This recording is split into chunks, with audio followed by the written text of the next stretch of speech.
Jadi dalam keterangan di sini ya, animal development, ya, most animal go through some variation of the blastula and gastro stage. Ya. Jadi the blastula is sphere of the cell surrounding fluid filled cavity dan seterusnya. Jadi ketika masuk di embrional, ya mungkin dengan Ibu Sri Rahayu sudah dijelaskan, jadi fertilisasi, jadi setelah dari fertilisasi akhirnya dia membelah 2 sel, ada 4 sel, ada 8 sel dan seterusnya ya, itu akhirnya menghasilkan sebuah pola-pola tertentu di mana masing-masing hewan ataupun hewan ya, manusia juga itu punya pola sendiri-sendiri, itu yang penting. Jadi pola yang akhirnya akan membuat sifat sel yang ketika terjadi fertilisasi itu sifat selnya adalah totipotens ya. Totipotens itu sel yang belum mengekspresikan sifat-sifat sel dewasa ya. Jadi kalau kita misalnya pada hari ini seperti kamu itu sebagai manusia dewasa, maka sel yang ada di hidung atau sel yang ada di rambut itu karena sel tersebut mengekspresikan protein-protein ya yang berguna untuk menyusun hidung kita ya, bahasa sederhananya gitu. Begitu juga dengan rambut ya. Sel yang mengekspresikan ya protein-protein penyusun rambut ya. Jadi tapi pada waktu fertilisasi sel tersebut masih belum terekspresi ya. Itu sifatnya totipotens ya. Sampai nanti akhirnya sel fate. Nah, ternyata kenapa kita itu misalnya punya hidung yang pesek misalnya. Ya.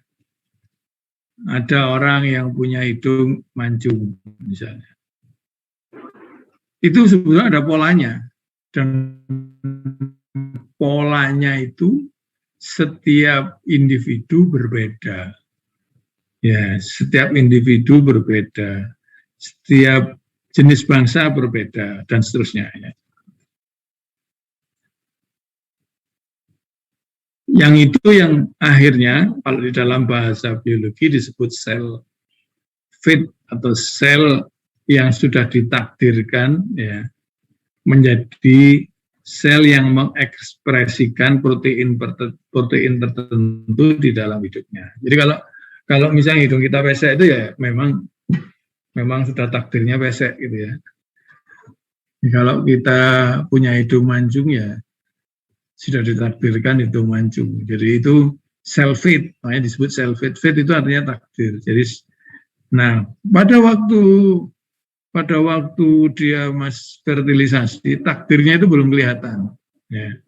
Takdirnya belum. Jadi kalau kita lihat di gambar-gambar ini ya, nah, sel itu bergerak. Ya, ada yang ketika 4 atau ini contohnya 8 sel ini ya. 8 sel ini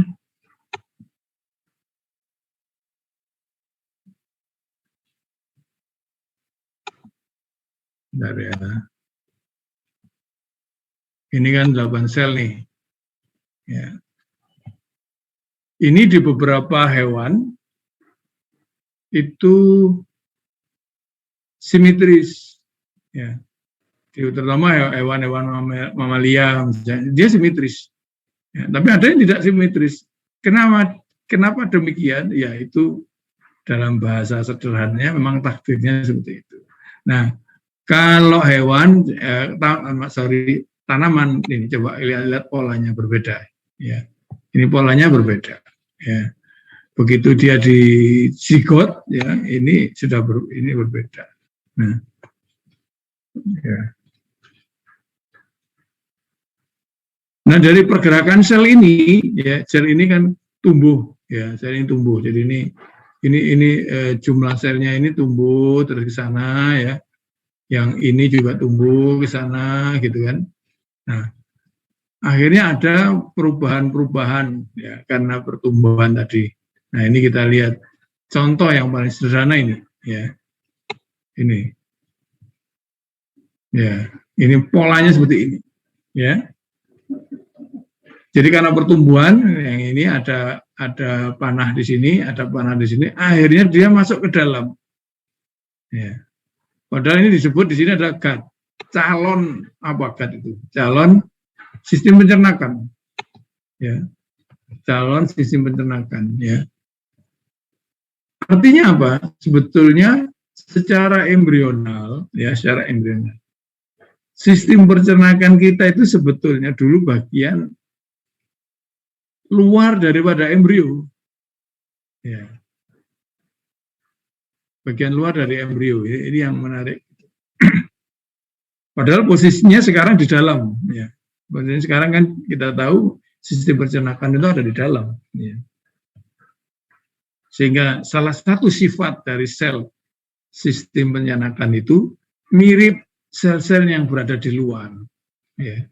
Kita tahu ya, kita makan, ya, kan makanan kita itu ya ada yang steril, banyak nggak sterilnya, ya kan? Kita makan masuk dalam tubuh kita. Tetapi ketika masuk di dalam tubuh itu maksudnya masuk terserap dalam pembuluh darah, ya. Itu kalau tidak steril, apa yang terjadi? Ya, yang terjadi kira-kira ya penyakit masuk, ya kalau nggak steril, ya. Itu penyakit. Makanya perut kita, ya, meskipun atau sistem pencernaan kita sampai kalau pagi hari kita keluarkan itu sebetulnya satu organ, ya, sistem pencernaan yang tahan terhadap kontaminan, ya, yang akhirnya bisa menyerap kontaminan tadi, bisa dia buang, dia atur dan lain sebagainya untuk akhirnya pagi hari dibuang. Yang diatur hanya, yang diambil hanya yang bermanfaat, ya, itu. Jadi itu kan yang pagi hari dibuang itu kan kotornya luar biasa, ya. Tetapi kenapa perut kita itu tahan? Ya karena ini tadi dalam sejarahnya tadi dia merupakan bagian dari luar. Ya, itu salah satu contoh. Ya. Setelah itu berkembang berikutnya bisa kita lihat di sini ada yang kayak bintang, terus ada yang juga seperti manusia dan seterusnya. Itu punya pola-pola tersendiri. Ya. Nah, polanya tersebut mungkin juga sudah sedikit dijelaskan oleh Bu Yayu, ya. Ya. Itu pertumbuhannya macam-macam, dia punya pola tersendiri, ya. Kalau kita lihat di sini pada cleavage pertama, ya, arah gerakannya bisa kita lihat di sini. Terus cleavage kedua yang warna biru gerakannya ke situ, cleavage ketiga dan seterusnya. Akhirnya nanti di embryoblastosis itu ada animal pole atau kutub hewan dan vegetal pole, ya. Itu yang penting. Jadi ada titik-titik yang menjadi pertumbuhan, ya. Nah, sel lineage, ya, sel itu yang tadi dari zigot, ya, dari zigot yang masih totipoten, ya, terus dia mengalami divisi, ya, pembelahan, ya, ya. Secara perlahan-lahan dia mengalami perbedaan sifat, ya. Kalau intinya tetap sama, sel seluruh tubuh kita itu intinya sama. Bedanya di ekspresinya, ya. Bedanya di ekspresinya. Nah, akhirnya nanti akan terbentuk tadi, ya, Itu tadi bagian luar itu ada intestin misalnya. Ya, itu salah satunya. Jadi kita lihat banyak sekali pola pertumbuhan sehingga manusia ataupun makhluk yang bisa bertahan itu kalau dia mengalami diferensiasi, ya, adaptasi terhadap lingkungan dan lain sebagainya. Jadi kalau kulit kita agak gelap gitu ya, terus hidung kita pesek gitu ya, itu sebetulnya pasti ada manfaatnya di alam ini, ya. Jadi jangan berpikir negatif, ya. Pasti itu, ya. Karena semua ekspresi itu pasti ada lingkungan yang mendukung, ya. Itu yang kejadian. Jadi kita lihat di sini gambar kita ini.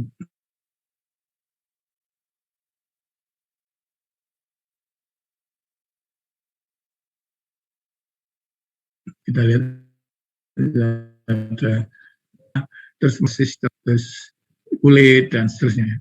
Tetapi yang di tengah di sini adalah intestin, ya, atau gut tadi. Nah,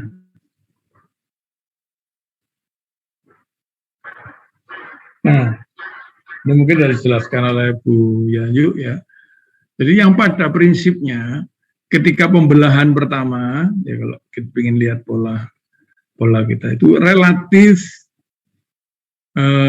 menghasilkan, ya, pembelahan pertama dua sel yang ukurannya sama, ya.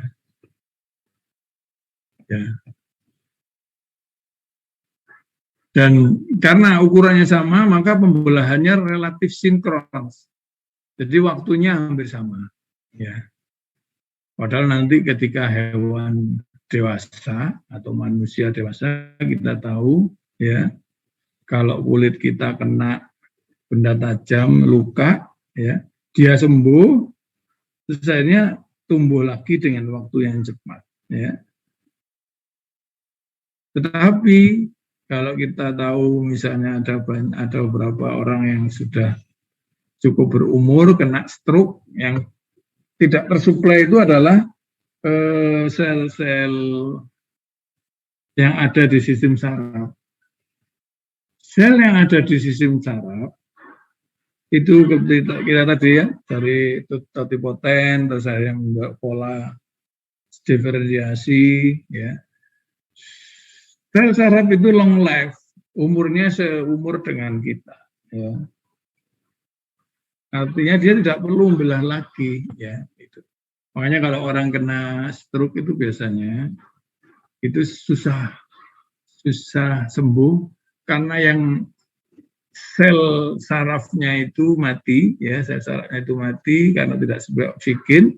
Nah, kalau sudah mati tidak bisa tumbuh lagi, ya. Berbeda dengan sel di kulit kita, ya, meskipun mungkin bentuknya juga agak berubah, tapi bisa pulih, ya, secara fungsional, ya. Nah, ketika kita masuk di dunia logika Clevage, maka ukuran, ya, secara umum ini, ya, ukuran dari hewannya itu tidak berubah, tetapi banyaknya sel yang ada di dalam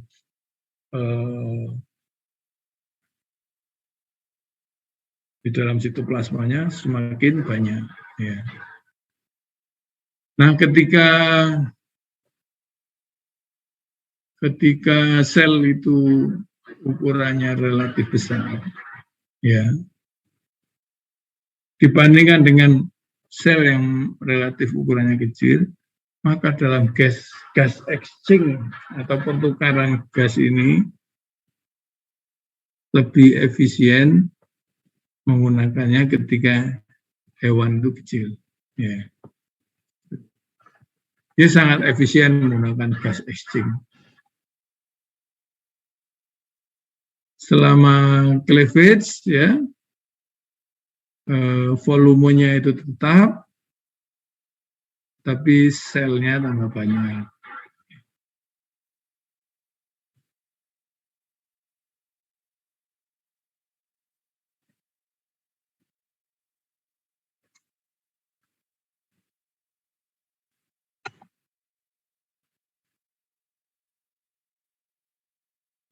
Sel-sel di dalam embrio sel itu ya sering dianggap sebagai blastomir ya.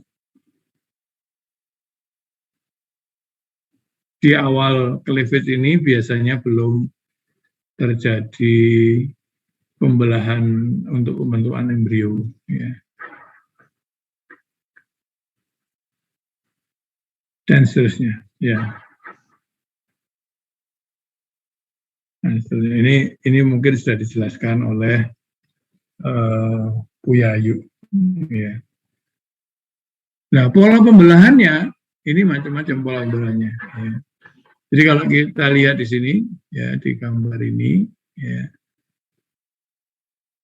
di gambar ini ya, kalau sel telur itu belum dibuahi, terus atau sudah buahi, ini ada sperma di sini ya, baru dia masuk ya. Tetapi ya di dalam sitoplasma ini ada gambar sederhana ya, ada gambar hijau muda, ada gambar coklat, ada titik-titik ini ya di dalam sini. Ya ini hijau, ini coklat, gitu ya. Terus dia masuk. Ya. Ketika masuk di sini, warna hijau, warna coklat ini bukan berarti tidak bermakna. Ya.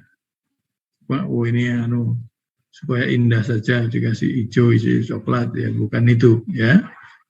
Justru hijau dan coklat itu ya menunjukkan ada sebuah pola di situ. Ya. Jadi sudah mulai ada pola ya ketika terjadi fertilisasi, telurnya itu sudah terjadi pola. Ya. Ya. Nah, nanti pola-pola ini ya kita lihat setelah pembelahan.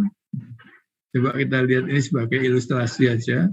Yang di sini hijau, ya, yang satunya coklat. Nah, ini sudah menunjukkan indikasi adanya akan adanya diferensiasi. Ya, diferensiasi. Diferensiasi itu juga dipengaruhi oleh lingkungan. Tadi nanti akan sel itu tadi akan berkembang, ada yang jadi sel gut, calon jadi gut, saraf, neuron, bisa juga jadi organ yang lain. Itu kan dia mengalami determinasi di sitoplasma ya. Ini disebut di sini determinasi di dalam sitoplasmanya ya. Jadi sebetulnya takdir sel itu sangat tergantung sitoplasmanya dari ibu ya. Jadi peran ibu itu di dalam membesarkan bayinya sangat besar, mulai dari sel masih dari sel yang masih satu sel gitu, nanti berkembang jadi 2 sel, 4 sel, 8 sel, 16 sel, morula dan blastosis ya. Itu ternyata polanya sudah ada di sini ya, polanya itu tadi ya. Ini tadi pola yang kita lihat sini. Nah, ini polanya ini. Ini yang warna coklat, ini yang mempengaruhi pola-pola tadi ya. Ya. Ada juga tipe atau pola pembelahan yang berbeda. Yang ini pada embrio insekta terutama ya.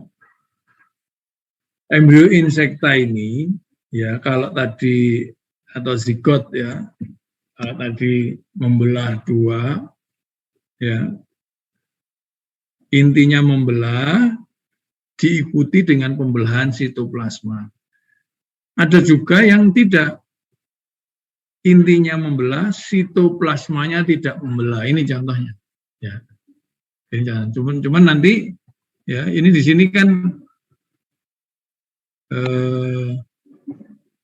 sitoplasmanya tidak membelah, tapi intinya membelah. Nah, akhirnya nanti mengalami inti yang banyak tadi mengalami periferisasi, minggir, ya. Dan mereka akhirnya setiap inti menghasilkan satu apa namanya, satu sel sendiri. Ya, akhirnya nanti terbentuklah blastoderm atau rongga pada blastosul. Ya. Rongga pada blastosul. Sampai di sini ada yang tanya?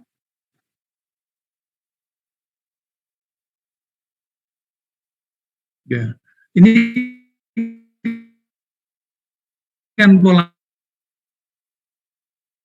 jadi berbeda. Tadi karena saya harus menjelaskan tentang oleh Bu Yayu tentang cleavage-nya. Dari sejak awal pembelahan itu sudah terjadi pola-pola tertentu.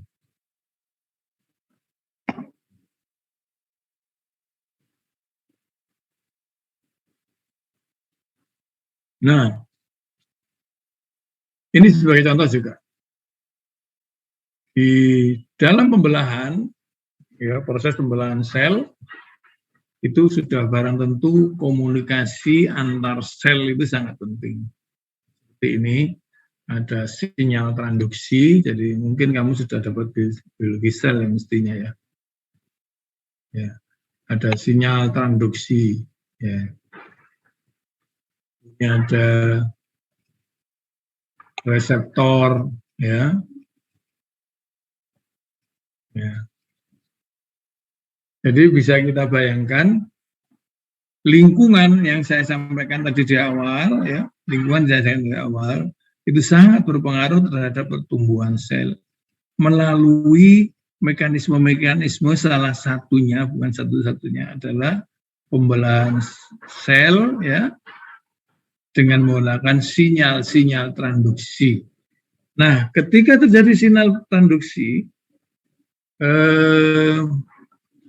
hal yang penting, ya, di sinyal transduksi ini, ya, kalau kita lihat ini, ya, sama dengan yang tadi, ini ada reseptor, ya, ini ada ligan. Ligan dan reseptor, ya, itu pada prinsipnya mengikuti pola yang disebut key and lock system, kunci dan gembok. Ya. Jadi kalau ini tidak cocok, nggak mungkin, ya, ya, sorry, ya, ini nggak cocok misalnya, ini nggak mungkin nempel karena yang sini kunci, ini gembok. Ya. Yang kita tahu liku-likunya bentuk dari kunci itu sangat berperan untuk melakukan komunikasi antar sel. Nah, di sini komunikasi antar sel, ya. Ya, ini tadi ya, komunikasi antar sel. Nanti setelah itu respon di dalam sel, ya, sehingga punya fungsi-fungsi fisiologis. Itu yang penting. Dari pola ini kita bisa membentuk pola-pola tertentu yang masing-masing individu itu ada uniqueness-nya. Ya.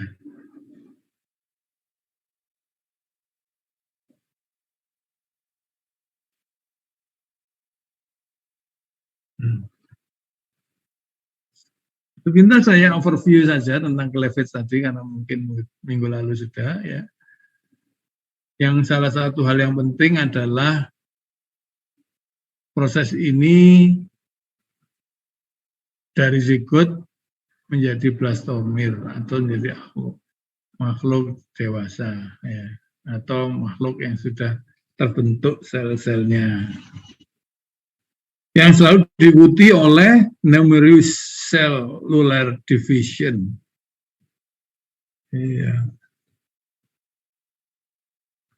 Numerous cellular development, ya.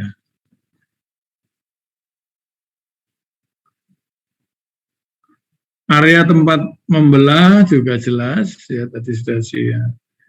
Polaritas juga penting, ya. Ya. Polaritas juga penting. Ya.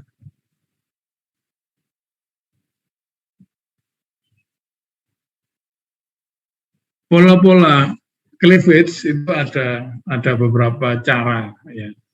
Bagaimana membelah ya, itu bisa kita lihat di sini. Ya karena sifatnya ya, saya tidak menjelaskan ini karena ini ada di mata kuliah lain. Ya.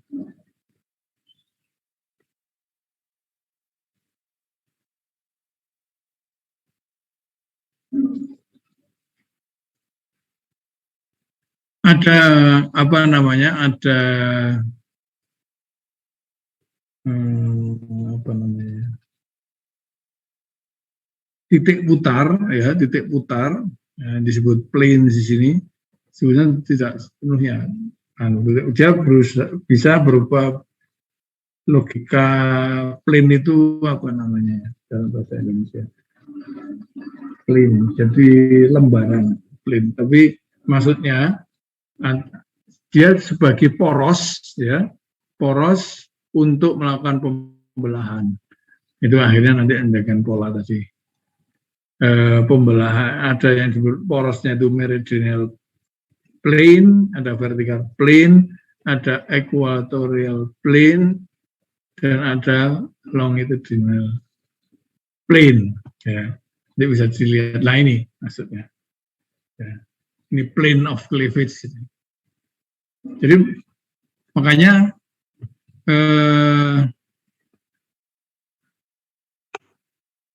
ya ini apa namanya, ada pola-polanya tadi ini. Ya. Ini kan ini berbeda ini ya dengan yang tadi. Ya.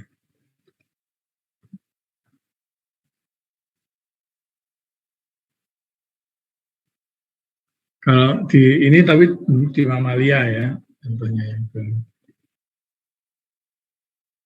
Nah, pola yang lain ya ada radial cleave, radial cleavage, biradial cleavage, spiral cleavage, bilateral cleavage ya. Nah, tapi ada yang malah yang tidak simetris seperti ini ya. Ini tidak simetris.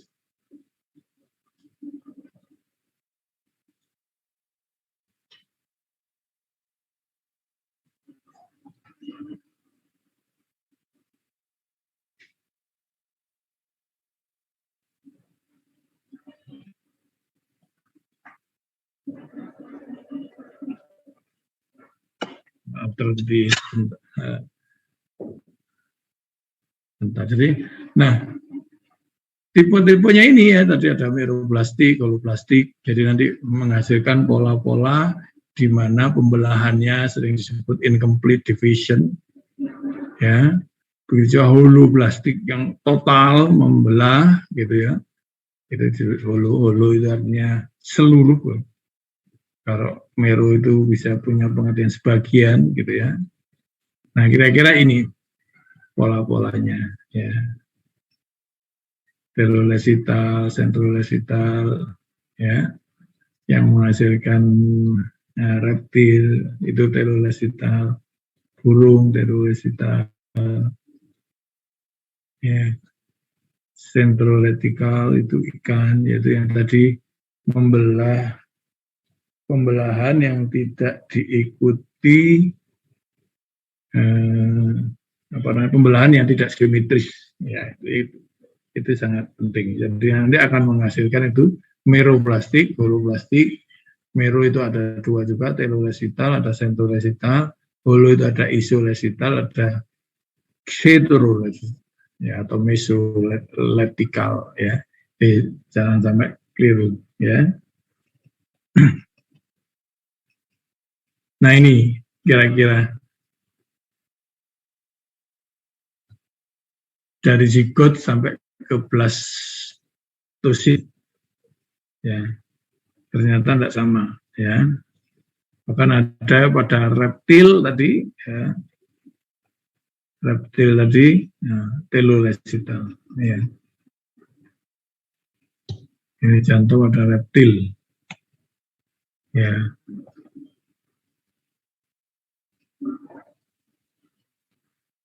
Reptil. Kalau pada mamalia ini, ya kan, ini pada mamalia ini, ya.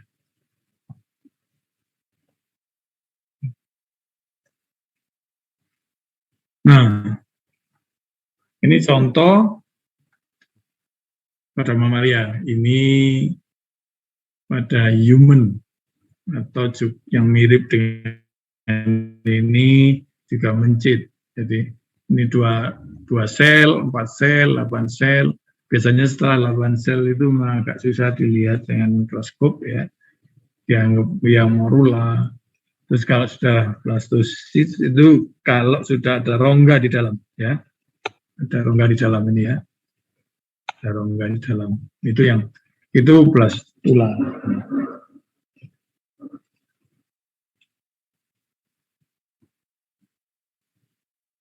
Nah, ya. Nah, blastula ini ya akan menghasilkan inner cell mass ya tadi ini ya. Di mana kalau kita bicara blastula yang bagian luar ya, ini bagian luar ya. Ini nantinya akan menjadi plasenta ya.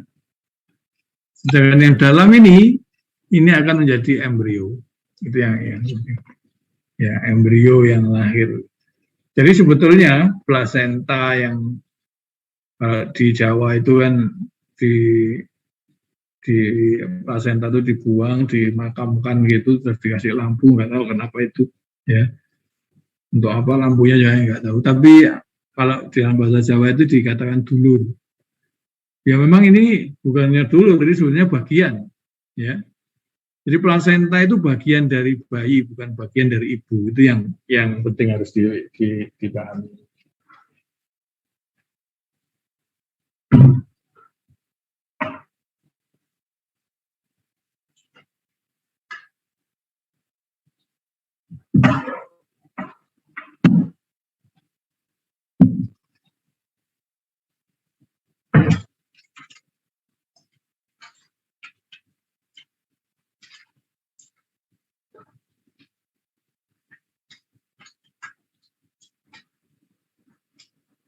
Sampai di sini ada yang tanya nggak ya?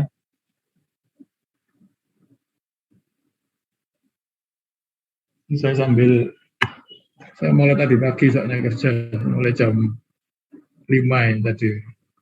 Agak ngantuk saya. Saya bikin kopi. Dan tadi ini rencananya puasa, sudah sahur. Tapi kalau ngantuk kan nggak enak. Ya, jadi intinya itu. Jadi memang plasenta itu bagian dari bayi, yang penting. Nah, ini contoh. Ya. Jadi mamalia termasuk kalian semua ini kan termasuk mamalia ya. Itu sebetulnya juga menetas, ya. Tapi menetasnya di dalam rahim ibu menetasnya. Jadi ketika kita tahu ada zona pellucida, ya. Ini zona pellucida, ya. Ini semua ini zona pellucida ini, ya. Zona pellucida itu cangkang sebetulnya, ya. Cangkang ketika pertumbuhannya besar-besar akhirnya dia tidak mampu menampung pertumbuhan embrio sehingga pecah. Nah, kalau sudah pecah seperti ini, ya kalau tidak pecah maka dia tidak bisa nempel. Ya, nanti kita bicara implantasi. Ya, ini dia lepas, ya, ini keluar, dia masuk di dalam saluran-saluran oviduct, bisa juga masuk langsung ke rahim. Baru di sini terjadilah proses penempelan ini. Ini kalau tidak ada apa namanya, kalau masih ada zona pellucida nggak bisa nempel, ya, nggak bisa nempel.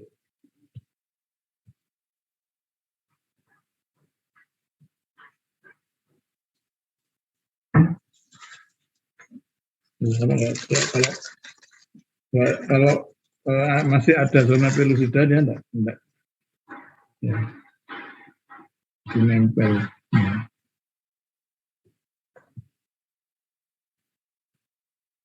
Nah ini Setelah besar berkembang jadi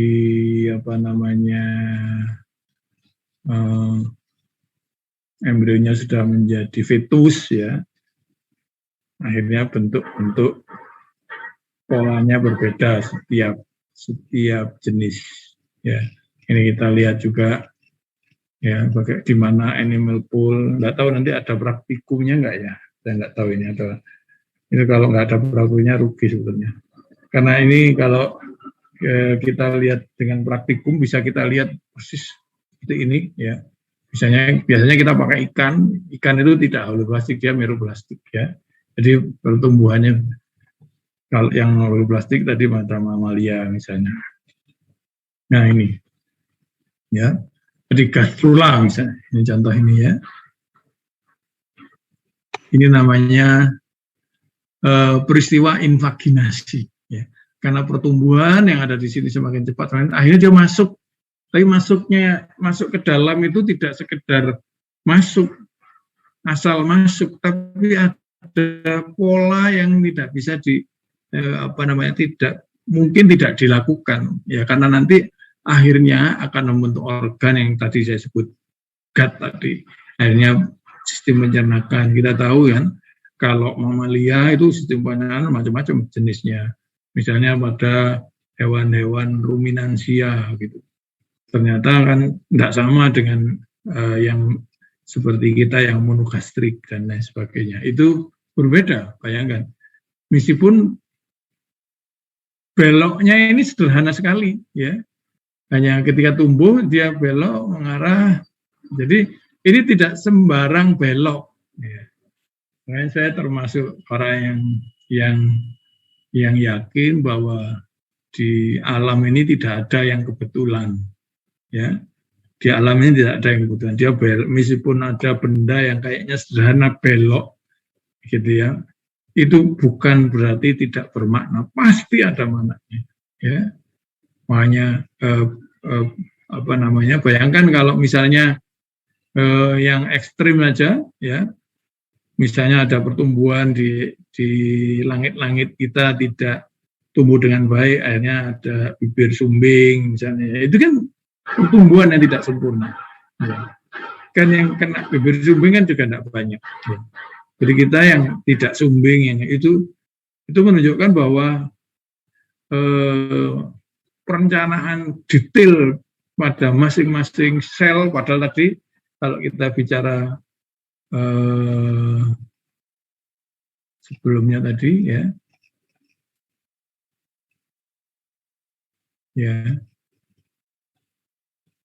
Jadi nah ini kan kita bicara molekul. Jadi setiap molekul yang keluar, ya, setiap molekul yang dikeluarkan oleh tubuh embrio, ya, itu sangat-sangat bermakna, ya, sangat-sangat bermakna. Jadi kalau kita lihat lingkaran-lingkaran ini tadi, dia mengikuti key and lock, kunci dan gembok, ya. Jadi bentuk molekul, struktur 3 dimensi molekul sangat penting. Jadi kalau ada molekul bentuknya penceng, itu memang didesain penceng gitu ya. Padahal itu molekul. Apalagi hidung kita yang sangat jumlahnya miliaran molekul, ya. Jadi di alam ini tidak ada yang kebetulan kalau menurut saya. Semuanya ada ini, disebut determinan. Ya, determinan itu artinya ditentukan. Ya, sudah ada yang menentukan. Ya memang kalau kita tidak percaya dengan Tuhan, ya hal yang sangat-sangat detail, ya itu tidak kebetulan. Ya, sangat-sangat kecil itu tidak kebetulan. Ya, dia pasti diciptakan dengan tujuan tertentu. Ya. Jadi kalau hidung kita pesek itu pasti ada tujuannya, itu Tuhan menciptakan kenapa hidung kita pesek, ya. Jadi kalau kita merasa bahwa kita pendek gitu, itu jangan berpikir jelek terhadap Tuhan. Itu pasti Tuhan menyiapkan diri kita menjadi orang yang pendek gitu ya. Itu pasti ada bermanfaatnya, pasti ya. Cuman kita aja yang berpikiran jelek ya, kadang-kadang manusia yang berpikiran jelek. Waduh kok saya pendek ya gitu. Oh, waduh kok saya pesek ya gitu ya. Jangan dikira pesek itu tidak bermanfaat, pasti ada manfaatnya. Pasti ada tujuannya ya. Tuhan menciptakan itu ya. Nah, ini ya, ini kita lihat ya. Kita lihat lagi adanya bentuk-bentuk yang unik seperti ini ya. Nggak main-main Tuhan menciptakan ini ya. Ya, bentuk yang kayaknya sederhana tetapi ini sudah didesain sedemikian rupa ya. Ya, ini banyak ya, kita lihat ya bentuk-bentuk blastodis, bentuk kemana ini ada yolk cell-nya, ada kuning telur dan seterusnya ya. Yang juga menarik di sini ya, yang juga menarik di sini ada waktu pembelahan ya, pembelahan cell division clock. Ya. Itu ternyata secara detail pun itu bisa kita hitung sebetulnya. Ya, cuman ini kan hitung-hitungan sederhana, tetapi kalau kita ngitung per sel itu akan luar biasa. Jadi cell division clock itu punya makna bahwa waktu ya itu sangat-sangat menunjang konsep yang saya konsepkan tadi tentang determinasi waktu ya. Jadi termasuk umur kita dan lain sebagainya. Itu sudah diatur sedemikian rupa, sangat detail oleh Sang Maha Pencipta ya. Jadi kapan kita mati, kapan kita nikah, kapan kita, itu sebetulnya terdefinisikan dengan ini semua ya. Itu yang penting yang kita pelajari buat kita semua ya. Ini kita lihat. Ini kalau pada Pisces ya, dari 2 sel, 4 sel, 8 sel ya, sampai ke blastula dan lain sebagainya. Sampai di sini ada yang tanya. Saya kepingin ada di antara kalian yang kira-kira mau bertanya. Ada yang bertanya? Pak. Ya, silakan. Saya senang kalau ada yang bertanya. Tadi Pak Prof. Jati bilang kalau manusia itu sebenarnya juga menetas itu. Apa manusia itu tergolong ovovivipar? Ayo, tergantung apa? Ayo, vivipar atau ovovivipar atau ovovivipar? Ayo, itu pertanyaan yang sederhana tapi, ayo, termasuk apa? Kalau dari referensi yang saya baca itu kan mamalia kan termasuk hewan vivipar Pak. Tapi tadi Pak Jati bilangnya menetas di dalam rahim. Ya, kamu menetas nggak kamu dulu? Bagus ini pertanyaan bagus. Jadi jangan kalau dengan dosen atau kalau dengan saya tanya apa saja tidak masalah dan saya tidak akan menganggap kamu goblok. Betul. Karena banyak orang yang salah, dikira kita itu tidak menetas. Ya, kita juga menetas. Cuman menetasnya kita nggak sama dengan menetasnya ayam, ya. Kalau ayam itu kan dia itu menetas sudah dalam bentuk sempurna. Ya. Kita menetas memang di dalam tubuh ibu kita, menetas kita, heads namanya, sama, ya. Jadi kita menetas, ya memang yang menerjemahkan vivipar, ovovivipar dan lain sebagainya itu kan dianggap ini binatang menetas dan tidak, tapi pengertian menetas ya ini, ya heads itu artinya kan menetas ya. Gitu. Jadi ada yang menetas di dalam tubuh ibu kita, ya kita yang termasuk menetas di tubuh ibu. Tapi kalau ayam itu menetas di luar tubuh ibunya, ya. Ada yang menetas di dalam tubuh tetapi tidak nempel, ada. Ya. Kalau kita itu kan menetas di dalam tubuh ibu terus nempel. Ya, terus ibu apa namanya merawat kita langsung disuplai dari makanan semuanya, dan karena memang embrio kita itu tidak punya yolk yang besar ya. Tetapi kalau ayam itu yolknya besar ya, banyak, sehingga dia lepas ketika ngendok gitu ya, keluar gitu ya, terus dirami, suhunya cocok gitu ya, akhirnya dia keluar itu sudah lengkap, tumbuh sudah lengkap sendiri tanpa tergantung ibunya. Kalau kita itu termasuk makhluk yang sangat lemah, sehingga kita begitu menetas kita masih nempel ke ibu sampai besar gitu. Ya. Itu yang ya.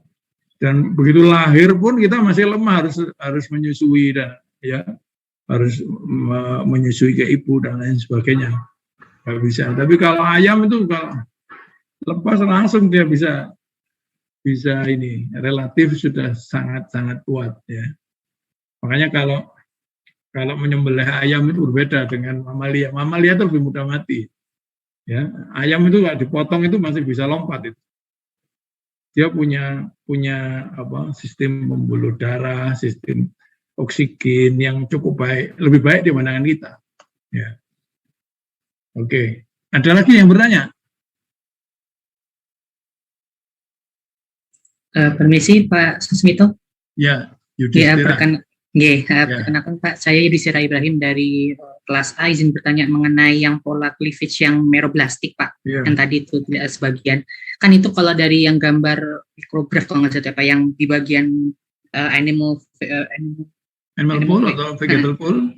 Ya, nah itu yang bagian animal itu kan membelah ya Pak, yang tadi itu mero. Sedangkan yang di bawahnya tuh kayak masih nyatu kan. Kalau dilihat nih kalau pembelahannya kan Pak tidak sempurna dan kayaknya tuh tidak ada sitokinesis yang dari PPT Bapak tuh tadi. Jadi ada kayak masih nyambung gitu ceritanya. Nah itu kan kalau tadi kan distribusinya kan bisa dikatakan kayak masih nyatu tuh, atau pas sebenarnya itu ada kayak semacam barrier ya Pak, yang meregulasi. Jadi kayak semacam pembelahannya tuh fokusnya di bagian animal gitu. Apakah itu juga ada barrier atau gimana ya Pak untuk lebih detailnya? Bagus pertanyaannya. Karena bagusnya saya tidak bisa menjawab. Jadi gini intinya ya. Jadi makanya saya bicara pola ya. Kenapa saya sebut pola? Karena sebetulnya manusia tidak tahu menjawabnya dengan benar-benar gitu ya. Ya, cuman kita mengklasifikasikan kalau hewan ini dia punya pola seperti ini. Ya. Kenapa polanya seperti itu? Secara tuntas kami nggak bisa menjawab. Ya. Makanya disebut fit map, peta takdir, pakai bahasa Tuhan gitu. Ya. Pakai bahasanya agama. Jadi memang sebetulnya kalau menurut saya orang yang tidak bisa memisahkan agama dari pengetahuan. Jadi memang sudah alam seperti itu, ya. Jadi tapi kalau kita amati dengan detail itu pasti ada. Semakin tahu kita gitu. Jadi tadi makanya ada regulasi, kamu tadi bicara regulasi, itu bagus. Jadi memang ada regulasi-regulasi yang digunakan di masing-masing, misalnya di ujung tadi animal pool, di situ memang tempat ada kimia lingkungan tadi yang saya sampaikan, ada ekspresi molekul dan lain sebagainya yang menyebabkan dia membelahnya ya di daerah situ. Ya, dia sitokinesis ya. Tapi juga diikuti dengan karyokinesis yang diikuti dengan sitokinesis. Ya, tapi ngumpulnya posisinya di animal pool. Ya, berbeda dengan tadi yang insekta. Insekta itu karyokinesis dia. Ya, karyokinesis sampai banyak. Terus akhirnya dia melakukan periferisasi, jadi ke samping, ke pinggir, baru dia membentuk sitoplasma sendiri. Ya, bentuknya gitu tadi ada. Ya. Nah, kenapa itu? Saya tidak bisa menjawab. Serius saya tidak bisa menjawab. Serius ini. Ya, tapi jawaban sederhananya, ya sangat sederhananya, itu memang ada regulasi. Tadi bagus kamu. Terus ada lingkungan, ya lingkungannya itu antara lain di situ ada bahan-bahan kimia ya yang menyebabkan terbentuknya sitoplasma, terbentuknya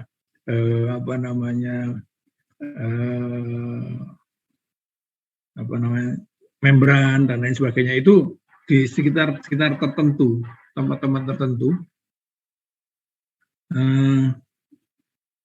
Setiap spesies, setiap individu, bahkan setiap kelas ya, itu berbeda-beda. Ya, tadi termasuk kenapa sih kita pesek? Ayo coba kamu jawabnya gimana? Kenapa kita pesek? Saya juga nggak bisa menjawab. Ya, tapi dicari jawabannya kemungkinan ini mungkin bisa. Ya, mungkin bisa. Jadi pertama ya Pak, tadi faktor genetis, ya. Terus di genetis itu, makanya disebut kalau kita bicara genetis, bicara molekuler biologi, itu disebut blueprint of life. Ya, blueprint of life itu apa? Takdir. Iya, takdir. Jadi semua kita ya kalau kita tidak percaya sama takdir ya tidak apa-apa. Tapi kalau saya kebetulan percaya dengan takdir dan secara ilmu pengetahuan ya memang takdir itu. Cuma kan takdir itu nggak sederhana, ya. Tidak sederhana kita tahu tentang takdir. Ya. Kita tahu takdir itu kan begitu kita lahir pesek, oh takdir saya pesek kan gitu kan. Ya. Atau kejadian sudah terjadi baru, oh ya ini takdir kan gitu kan. Ya, itu. Termasuk kapan mati. Tadi saya bicara cell division time. Itu juga nanti akan clock, life of clock itu sebetulnya ada. Jadi kapan kamu mati itu sebetulnya ada. Secara alam ya, secara biologi ada. Kita tahu kan lethal gen, ada lethal gen.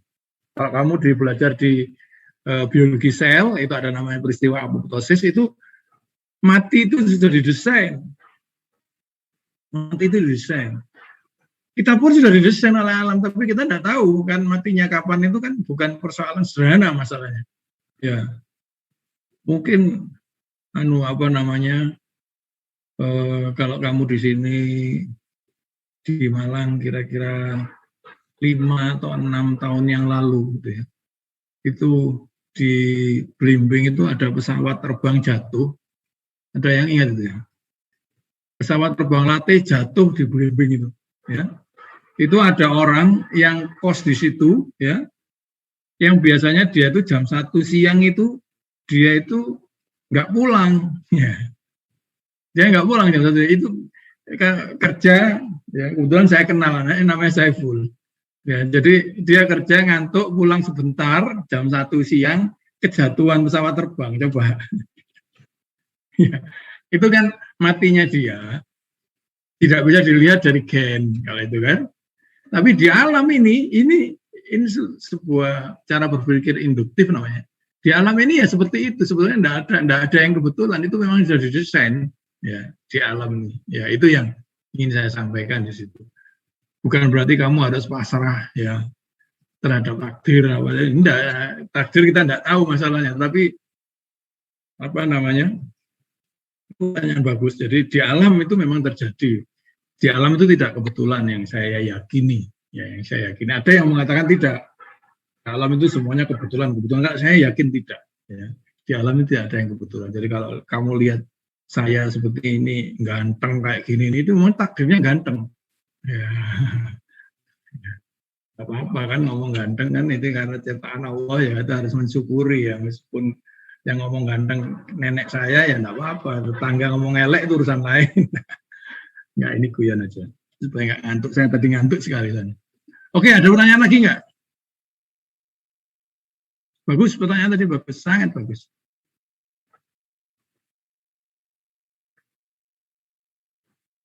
Ya, ini coba lihat, betulnya beda lagi. Kalau ditanya kenapa di sini ada, saya juga nggak akan bisa menjawab ya.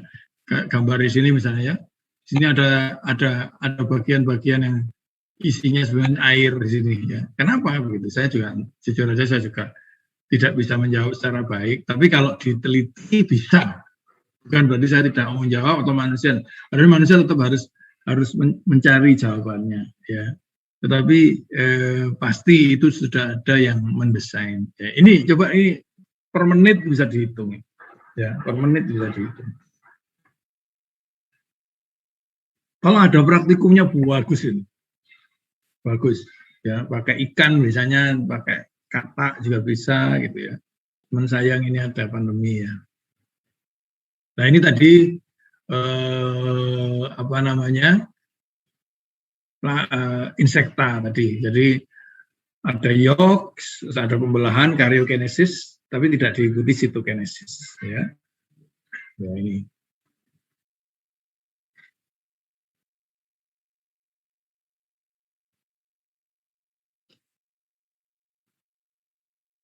Ini bisa dilihat secara detail ya.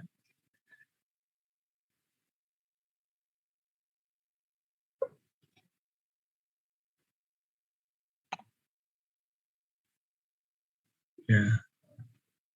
Sampai di sini lagi ada yang mau bertanya enggak? Permisi Prof, izin Ya, bertanya. Robi Atul. Ya, silakan. Ya dari Mana? kelas Prof. Ya. Di mana yang kita tahu kan zigot itu merupakan ovum yang berhasil terfertilisasi.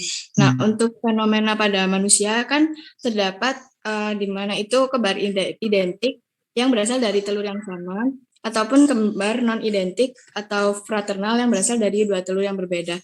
Saya ingin tahu bagaimana pola dari pembelahan zigot tersebut, apakah sama seperti kondisi normal yang menghasilkan satu individu baru begitu, Prof. Terima kasih. Ya, terima kasih, bagus. Nah, Robi Atul Adawiyah yang kontak saya ya, Mbak Robi Atul.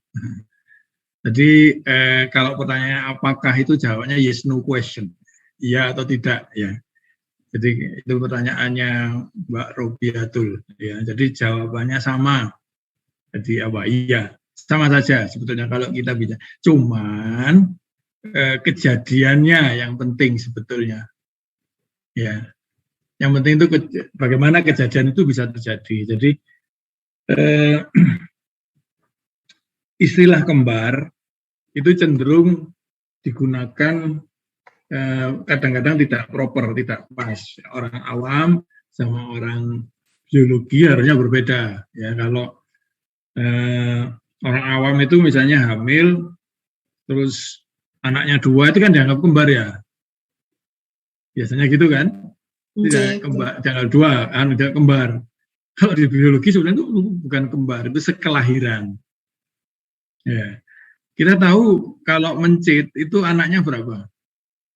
Bisa 21, bisa 20, itu apa itu kembar? Itu sekelahiran, ya kan? Sekelahiran. Jadi dia dari apa namanya sperma dan sel telur yang berbeda. Ya, ini orang biologi loh ya, kita bicara biologi. Pernah saya sekretaris saya di Pasca dulu itu punya dia putri terus lahir anak 2. Ini katanya yang bakat kembar itu bapaknya, gitu katanya. Kira-kira benar nggak itu statement itu? Robi Atul atau siapa yang bisa menjawab? Yang punya bakat kembar itu bapaknya. Benar apa salah ya? Menurut saya kurang tepat, Prof. Kenapa Pak kurang tepat?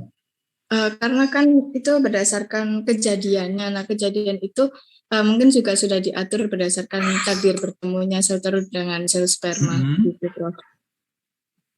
Atau mungkin kurang lengkap, saya kurang tahu, Prof.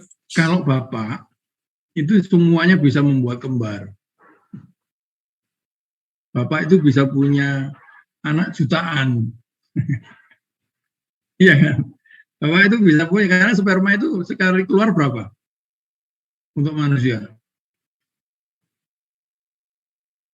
Berapa coba? Ratusan juta, iya kan? Ratusan juta. Tapi yang masuk berapa? 1, iya kan? Yang lain kemana? Anda tahu Robi Atul? Atau yang lain? Dimas? Yang lain kemana Dimas? Terseleksi Pak, ada yang misalnya tidak sampai kepada sel telur, ada yang terbunuh karena sel imun dari. Terus kemana itu kalau nggak sampai ke sel telur? Ada yang mati seperti itu Pak, yang saya tahu. Atau mati ya? Itu bukan mati, itu mati sahid. Jadi ya maksud saya itu mati yang bukan tidak ada gunanya, itu matinya berguna itu karena dia itu protein-protein. Kalau kita mati itu busuk dari penyakit. Kalau sperma itu mati enggak, ya dia bermanfaat, ya itu mohon. Jadi sebetulnya yang menyebabkan kembar itu sebetulnya ibu.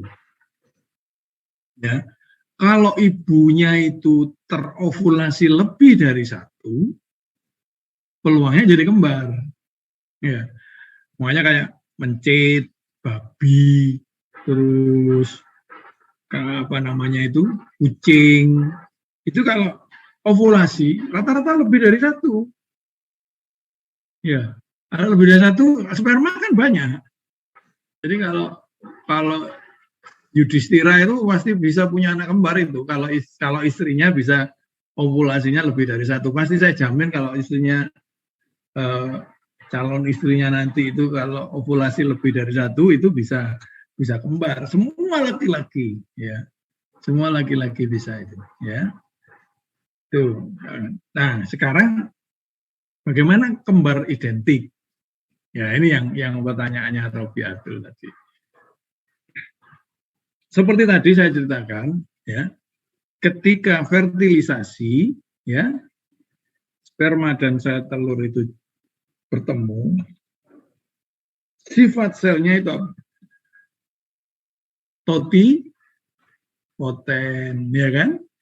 Nah, kalau masih sifatnya totipoten, terus dia terbelah, itu pasti terjadi klon, ya. Karena dia masih sifat belum terdiferensiasi, ya kan? Belum ada takdir menjadi hidung, belum ada, ya. Akhirnya dia bisa. Nah itu bisa menjadi individu baru yang kembar identik. Kembar identik itu berarti kembar yang secara genetis sama. Tapi sekali lagi, biarpun identik, itu wajahnya nggak mesti sama persis. Perilakunya juga nggak mesti sama persis, karena pasti ekspresi gen itu dipengaruhi oleh apa? Ada yang tahu? Ekspresi gen itu dipengaruhi oleh apa? Lingkungan, Pak. Betul, lingkungan. Kuncinya di lingkungannya, ya. Jadi lingkungan itu macam-macam nanti pengaruhnya, ya. Kalau dia misalkan kebetulan kembar posisinya sebelah kiri, mungkin sebelah kirinya itu lingkungannya berbeda dengan sebelah kanan. Nanti itu juga akan menjadi berbeda, ya. Secara biologis loh, apalagi secara psikologis dan lain sebagainya itu pasti juga akan berbeda, ya. Jadi itu. Jadi nanti tapi kalau di sequence dilihat gennya bisa jadi sama. Ya, itu jadi itu yang disebut klon tadi. Nah, penyebabnya apa? Banyak penyebab embrio itu membelah. Jadi misalnya tadi menetas, ya, ketika menetas keluar dari zona pellucida, di situ ada bahan kimia, ya, itu bisa kembar, bisa membelah itu. Ada bahan kimia itu yang karena itu secara eksperimental bisa dilakukan, ya.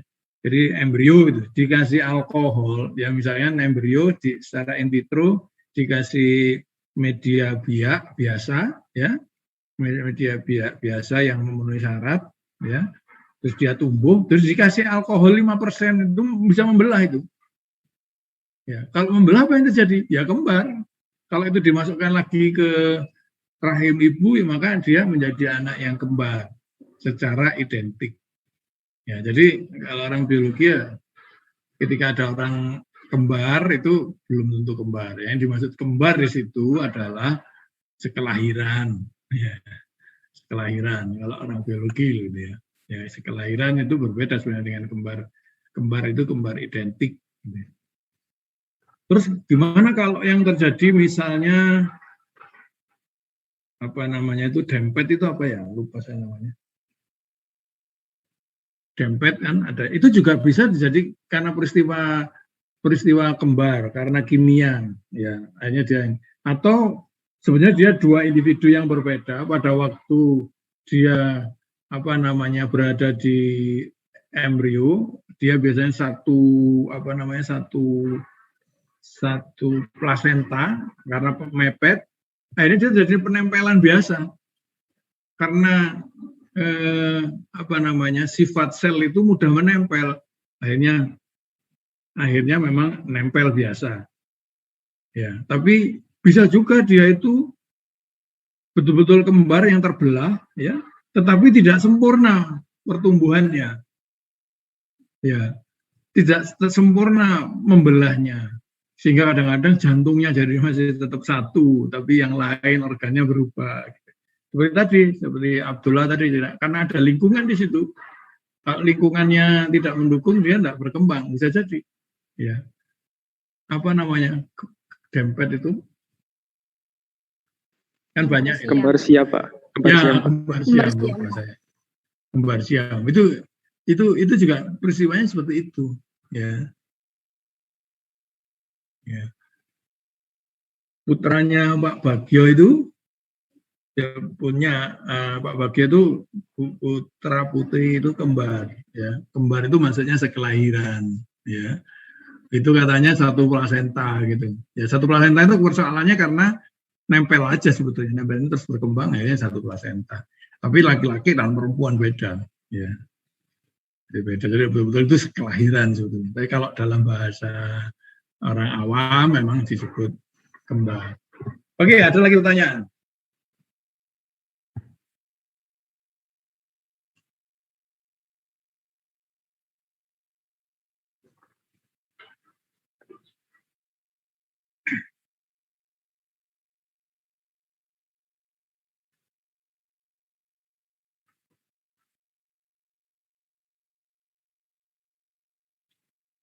Nanti ada juga materi, saya lupa itu materinya saya atau bukan ya.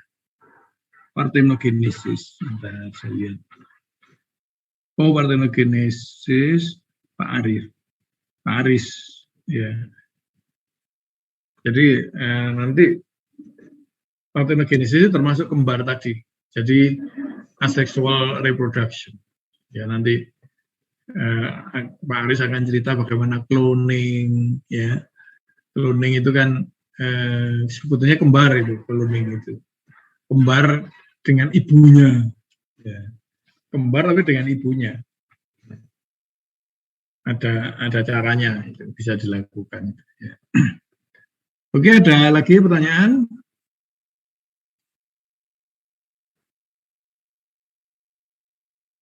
Sementara kalau nggak ada, saya cukupi di sini. Ya, nanti silahkan. Saya akan nambah beberapa materi di Google Classroom ya. Nanti silahkan dipelajari untuk pertemuan minggu depan ya. Oke, kalau nggak ada pertanyaan, terima kasih. Insya Allah minggu depan. Jadi saya yang sinkron sesuai dengan jadwal ya, tetapi yang asinkron nanti bisa dibaca di Google Classroom. Kalau nggak ada pertanyaan, terima kasih. Assalamualaikum warahmatullahi wabarakatuh. Selamat pagi.